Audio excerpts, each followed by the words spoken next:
Good morning. Today I'm going to talk about something that's been in the news a lot and affects everybody. Inflation and the high interest rates.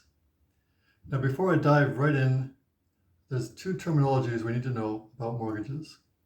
Amortization period and the term of a mortgage.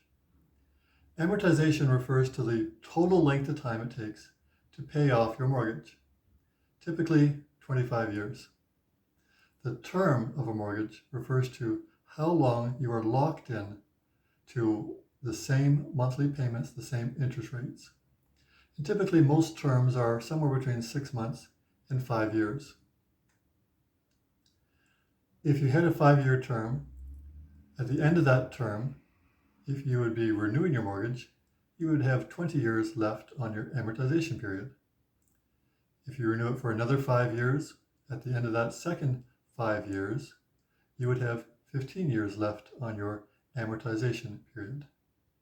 Each time you renew your mortgage, you get the prevailing rate.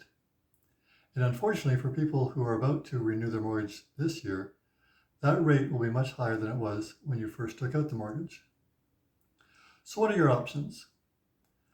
Most of the time, if you can afford the higher rates and the higher payments, you simply renew. You sign the form that the bank sends you. They give you an option to pick a new term, and they tell you what the corresponding new payments will be.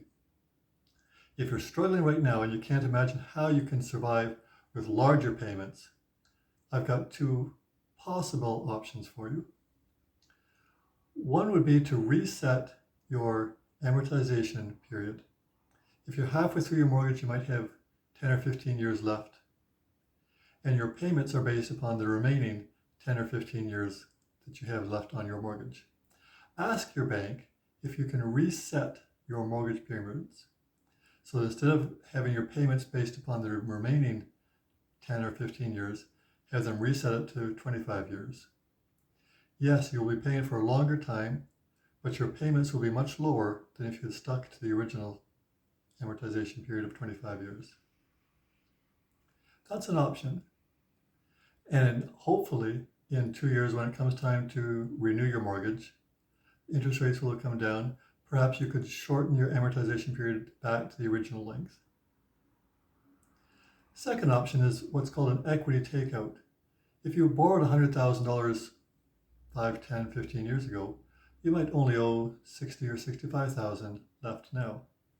And this is especially important if you have other debt, high balance on your credit cards, a car loan, a boat loan, an unsecured line of credit.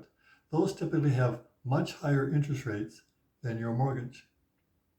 Ask your bank as you go to renew, can you take some equity out of what you have built up? They should be able to renegotiate your mortgage, give you some cash, which you will pay interest on, but at the low rate. You take that cash and you pay off your high interest rate credit card, car loan, unsecured line of credit. Your total monthly payments will go down dramatically. So although the interest rates have gone up for the mortgages, renewing your mortgage at this time may present a good opportunity to decrease your total debt load. Hope that helps. Chat soon.